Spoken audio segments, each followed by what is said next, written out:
আসসালামু আলাইকুম। ওয়ালাইকুম আসসালাম। আপা কি নাম আপনার? খাদিজা, খাদিজা। বাড়ি কোথায়? নওগাঁ জেলায়, নওগাঁর কোন থানা? পত্নীতলা থানা। পত্নীতলা, নওগাঁ। হ্যাঁ। আমরা কিন্তু ছাত্র জীবনে পাহাড়পুর গিয়েছি, কারণ আমি রাজশাহী মেডিকেলের ছাত্র ছিলাম।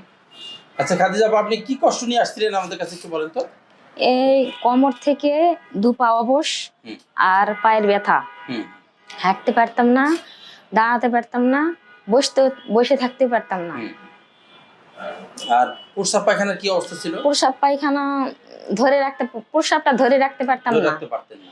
আর পায়খানা হইতো না। পায়খানা হতো না, না। মানে কষা হতো, কিন্তু হ্যাঁ। 2-3 দিনেও হতো না।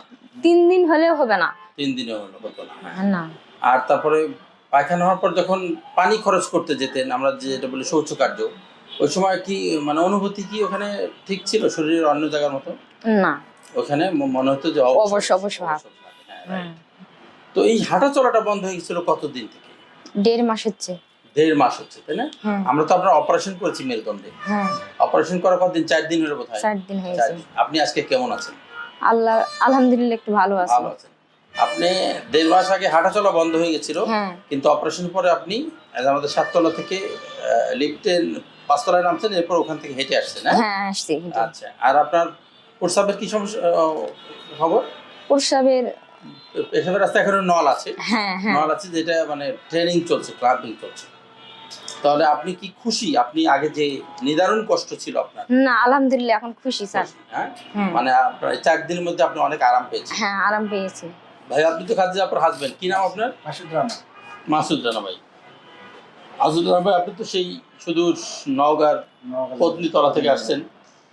আপনার কাছে নওগাঁ মেডিকেল ছিল, রাজশাহী মেডিকেল ছিল, কিন্তু আপনি ঢাকায় আসলেন আমার কাছে। এটা কোন সোর্সে আসলেন? কে রেফার করলো? আমাদের এখানে আশরাফুল স্যার ছিল, উনি মৃত হয়ে গেছেন, মরে গেছেন। আমাদের যে আদিনে যিনি প্রিন্সিপাল ছিলেন, আবু আহমেদ আশরাফ আলী স্যার, হ্যাঁ, আমার শিক্ষক, আমার কীর্তিসম শিক্ষক। ইংলিশ মেলা রোগী অপারেশন হয়েছে, ওনার মানে পরিস্থিতি আপনার কাছে সরাসরি আসা। হ্যাঁ, এটা ইসমার প্লেজার। এটা আমার এই যে স্যার আমাকে রুগী রেফার করতেন, স্যারের অনেক আত্মীয়-স্বজন, পাড়া প্রতিবেশীরা আমি ওনারা সবাই ভালো আছে, আমার খোঁজ খবর নিয়ে আমরা আপনি সেই সুবাদেই আসছেন।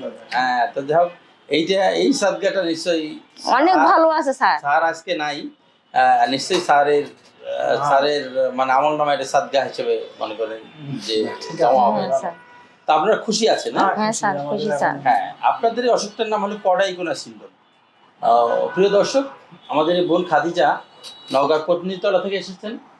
আমার প্রয়াত শিক্ষক অধ্যাপক আবু আহমেদ আশরাফ আলী বাংলাদেশের অন্যতম খ্যাতনামা শিক্ষক এবং সার্জন, যিনি রাজশাহী মেডিকেলের হেড অফ দি ডিপার্টমেন্ট ছিলেন, বগুড়া মেডিকেল প্রিন্সিপাল ছিলেন এবং ঢাকা মেডিকেল সার্জারি হেড ছিলেন।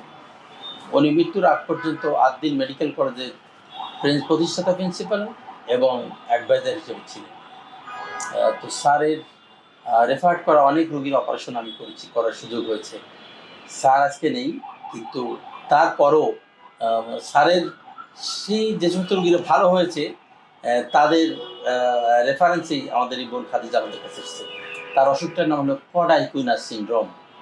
এটা হলো যে লাম্বার যে ডিস্ক প্রলাপস হয়, PLID হয়, সেটার ভয়াবহ কমপ্লিকেশন। যেমন মানুষ অনেক সময় বলে যে কোমরের এই অপারেশন করলে নাকি মানুষ প্যারালাইসিস হয়ে যায়। তো এই অসুখটা হলো এইরকম যে PLIDর কারণে অপারেশন ছাড়াই প্যারালাইসিস হয়ে গেছিল। উনি 1.5 মাস যাবত হাঁটতে পারতেন না, ওনার পেশাবের কন্ট্রোল ছিল না, ওনার পায়খানা হতো না 3-4 দিনও, মানে বাউল অ্যান্ড ব্লাডারের ইনভলভমেন্ট। ছেলেদের ক্ষেত্রে আরেকটা সিমটম যোগ হয়, সেটা হলো সেক্সুয়াল ইম্পোটেন্সি, মানে যোগ হয়, পেনিস ইরেকশন হয় না।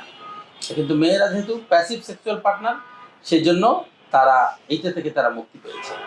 তো আজকে 4 দিনের মাথায় অপারেশন হচ্ছে, 4 দিনের মাথায় খাদিজার অনেক ইম্প্রুভমেন্ট, সে হাঁটতে পারছে। তবে তার ক্যাথেটারে আমরা আরও রেখেছি, হয়তো আমরা আরও 1-2 সপ্তাহ রাখবো, যে ট্রেনিং চলে। কারণ তার প্রস্রাবের চাপ সে কিছুটা বুঝতে পারে, ফুল যখন বুঝতে পারবে তখন আমরা ক্যাথেটারটা খুলে দিব। সেই জন্য ডিস্ক প্রলাপস হলে সেটার স্পাইন সার্জন দেখিয়ে সঠিক চিকিৎসা নিতে হবে। কারণ হতে পারে যে আপনিও সে কডাইকোনা সিনড্রোমের মধ্যে পড়ে যেতে পারেন। এটা যদি রেয়ার কমপ্লিকেশন, কিন্তু খুব গ্রেভ, মানে খুব জটিল কমপ্লিকেশন।